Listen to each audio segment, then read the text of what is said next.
টম্পা কিচেনের তরফ থেকে অনেক শুভেচ্ছা। বন্ধুরা, আজকে আমি কাঁচা আমের আমসত্ত্ব রেসিপি বানিয়ে তোমাদের সাথে শেয়ার করব। আমি এখানে কাঁচা আম নিয়েছি। কাঁচা আমের আমসত্ত্ব বানাবো, কিন্তু দেখে মনে হবে একদম পাকা আমের আমসত্ত্ব। যেমন সুন্দর দেখতে ততটাই ভালো কিন্তু খেতে। তাহলে তোমরা সম্পূর্ণ রেসিপিটা দেখতে থাকো। আমি এখন আমগুলো ভালো করে ছাড়িয়ে পিস পিস করে কেটে নেব। আমগুলো আমি কেটে পরিষ্কার করে ধুয়ে নিয়েছি, আর এইভাবে পিস পিস করে কেটে নিয়েছি। আমগুলো এখন আমি জলে সিদ্ধ করে নেব। গ্যাস জ্বালিয়ে জল বসিয়ে দিয়েছি। এখন আমি আমগুলো দিয়ে দেব।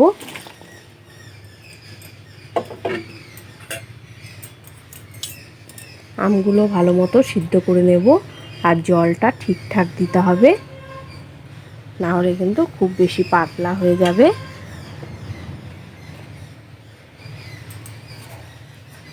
ঢাকা দিয়ে দেব। ঢাকা দিয়ে আমগুলো সিদ্ধ করে নেব।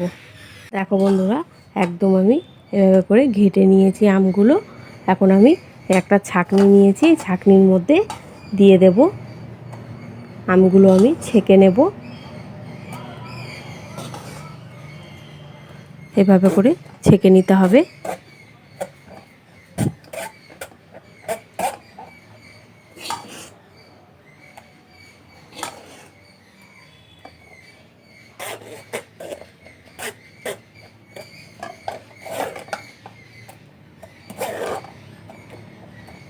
আমের যে ভিতরের অংশগুলো, এগুলো এভাবে ছেঁকে ফেলে দিতে হবে।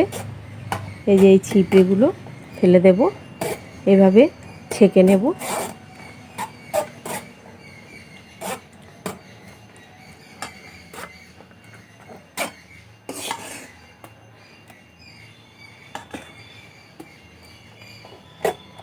দেখো বন্ধুরা, সবটাই আমি ছেঁকে নিয়েছি। এই যে এভাবে পিউরি বের করে নিয়েছি। আর আমের যে ভিতরের এই যে ছিবড়েগুলো, এগুলো আমি এখন ফেলে দেব। এই যে এগুলো বের করে নিয়েছি। জ্বালিয়ে গ্যাসে কড়াই বসিয়ে দিয়েছি। এই বাটি মেপে 2 বাটি চিনি দিয়ে দেব। ক্যারামেল তৈরি করে নেব।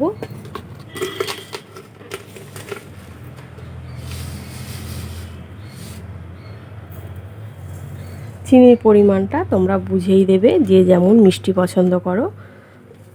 কাঁচা আমের এমনিতেই টক বেশি, সেই জন্য আমি 2 বাটি চিনি দিয়েছি। তোমরা যদি চাও টক মিষ্টি বানাবে, তাহলে মিষ্টিটা বেশি করে দেবে। আর যদি চাও যে টক বানাবে, তাহলে চিনিটা একটু কমিয়ে দেবে। এখন আমি 2 চামচ মতো জল দিয়ে দেব। ক্যারামেল তৈরি করে নেব। দেখো বন্ধুরা, চিনির থেকে ক্যারামেলের কালারটা যতক্ষণ না বেরিয়ে আসছে ততক্ষণ কিন্তু আমি নাড়াচাড়া করব না। সাইড থেকে দেখো বন্ধুরা, কালারটা কত সুন্দর বেরিয়ে আসছে। দেখো বন্ধুরা, ক্যারামেলের কালারটা কত সুন্দর বেরিয়ে এসছে। এবার আমি নাড়াচাড়া করে নেব। এইভাবে নাড়াচাড়া করে ক্যারামেল তৈরি করে নেব।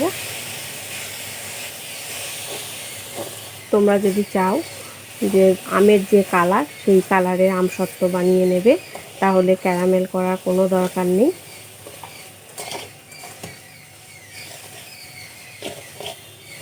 ক্যারামেল তৈরি করে আমসত্ত্ব বানালে দেখতেও ভালো লাগে, আর খেতেও কিন্তু খুবই ভালো লাগে বন্ধুরা। একদম পাকা আমের মতোই মনে হবে। বন্ধুরা, ক্যারামেলের কালারটা খুব সুন্দর এসছে। এর বেশি আর করা দরকার নেই, তাহলে কিন্তু তিতো হয়ে যাবে। আমি এখন আমের পিউরি দিয়ে দেবো। অল্প অল্প করে দেবো, আর নাড়তে থাকবো।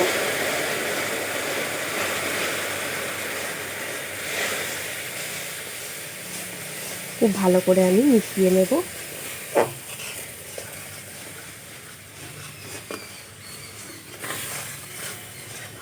এইভাবে নাড়াচাড়া করে কিছুক্ষণ ধরে অনেকটাই ঘন করে নেব। দিয়ে দেব স্বাদ মতো লবণ।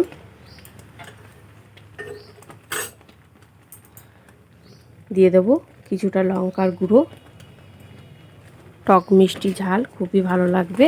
আর দিয়ে দেবো একটা তেজপাতা। খুব ভালো করে মিশিয়ে নেব। আরও কিছুক্ষণ আমি টানিয়ে নেব।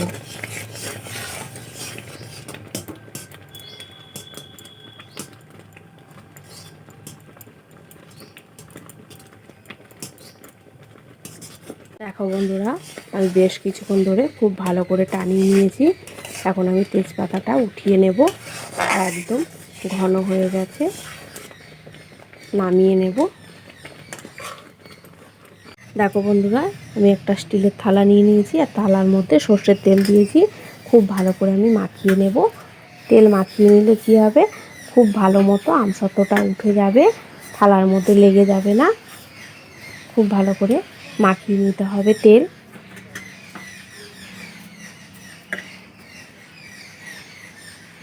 তেল মাখানো একদম রেডি হয়ে গেছে। এখন আমি থালার মধ্যে ঢেলে দেবো আমসত্ত্ব বানানোর জন্য আমের এই পিউরি।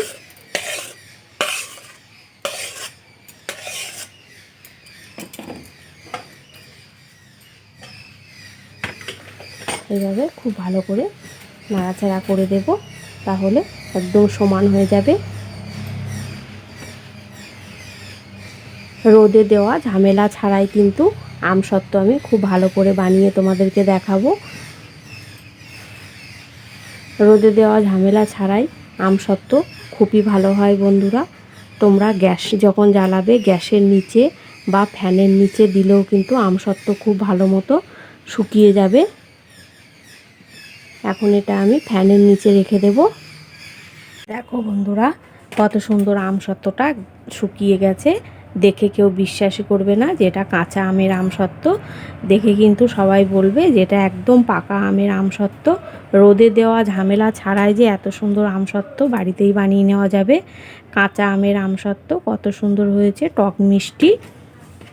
আমি এখানে এই আমসত্ত্বটা 2 দিন ফ্যানের হাওয়ায় শুকিয়ে নিয়েছি। কত সুন্দর কালারটা হয়েছে দেখো বন্ধুরা, তোমাদেরকে আমি কেটে দেখিয়ে দেব।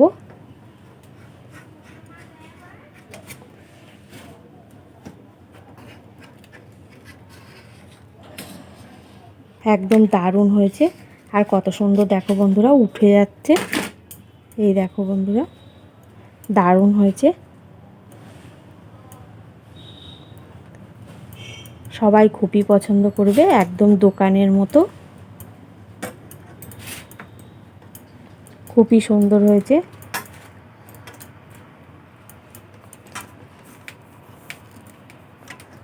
এই দেখো বন্ধুরা, একদম কত সুন্দর উঠে গেছে। যেমন সুন্দর দেখতে তেমনই কিন্তু খেতে অসাধারণ। কাঁচা আমের আমসত্ত্ব, দেখে মনে হচ্ছে পুরো একদম পাকা আমের আমসত্ত্ব। তোমাদের কেমন লাগলো কমেন্ট করবে, ভালো লাগলে লাইক শেয়ার সাবস্ক্রাইব করে দেবে।